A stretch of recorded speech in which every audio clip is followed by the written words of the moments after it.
Hello students, welcome to online class of business studies of +1 commerce. अज आप business studies का chapter 10 service sector and communication वो start करांगे। सब तो पहला मैं तुहानू सर्विसेज का मीनिंग दसन जा रही हाँ।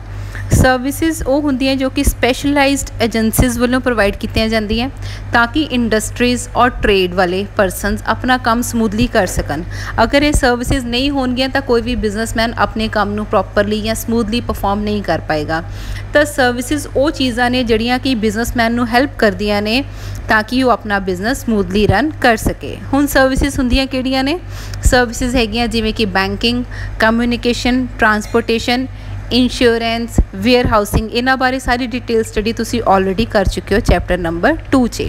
तो ये सर्विसेज वो ने जड़ियाँ कि बिजनेसमैन नू अपना बिजनेस समूथली बिना रुकावट दे रन करन च हेल्प करदी हैं और प्रॉपर इंफ्रास्ट्रक्चर मतलब प्रॉपर फैसिलिटीज़ प्रोवाइड करदी हैं बिजनेसमैन नू ताकि वो अपना काम ईजीली कर सके। नैक्सट इज़ करैक्टरिस्टिक्स और फीचर्स ऑफ सर्विसेज। सर्विसेज के फीचर्स की है? सब तो पहला intangible. Services intangible in nature ने, इन्हों आप ना टच कर सकते हैं ना देख सकते हैं, सिर्फ आप फील कर सकते हैं कि वो सर्विसेज प्रोवाइड कर रहे हैं और वधिया कर रहे हैं या घटिया कर रहे हैं। All these things can be just felt, इन्हों सिर्फ महसूस किया जा सकता है। नैक्सट इज़ इनकनसिस्टेंसी और लैक ऑफ होमोजीनिटी।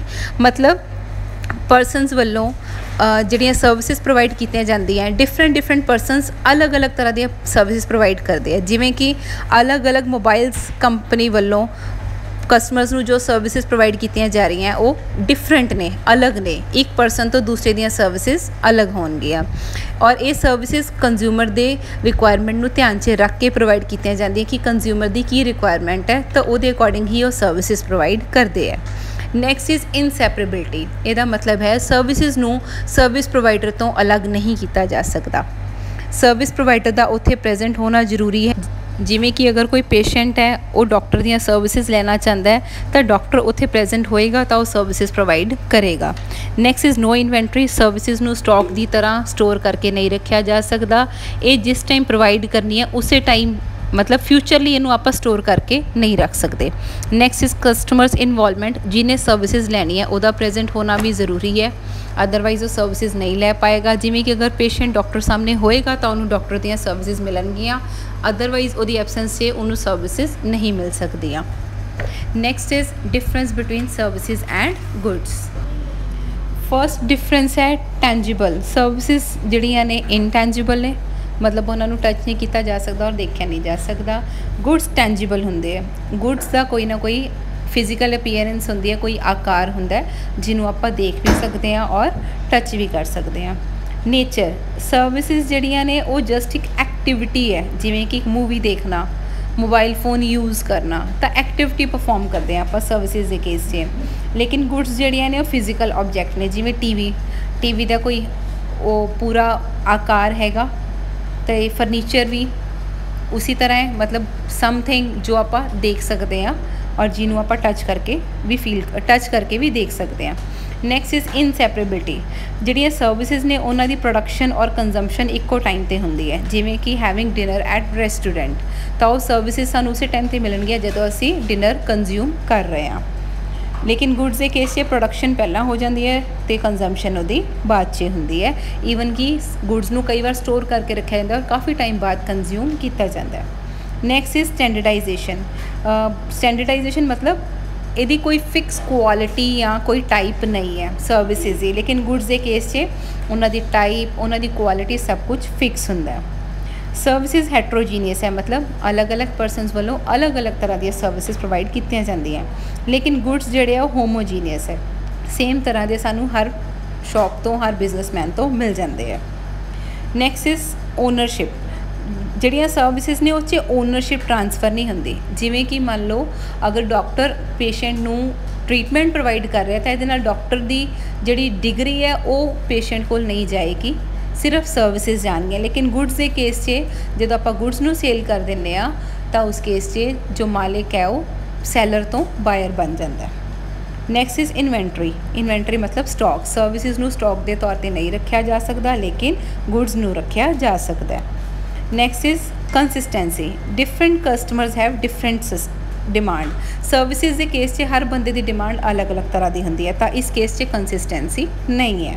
लेकिन गुड्स के केस च सब की डिमांड सेम होंगी है, सो इस केस च कंसिस्टेंसी पॉसीबल है। Next is classification of service sector. सब तो पहला सर्विस सैक्टर च हैगा बैंकिंग।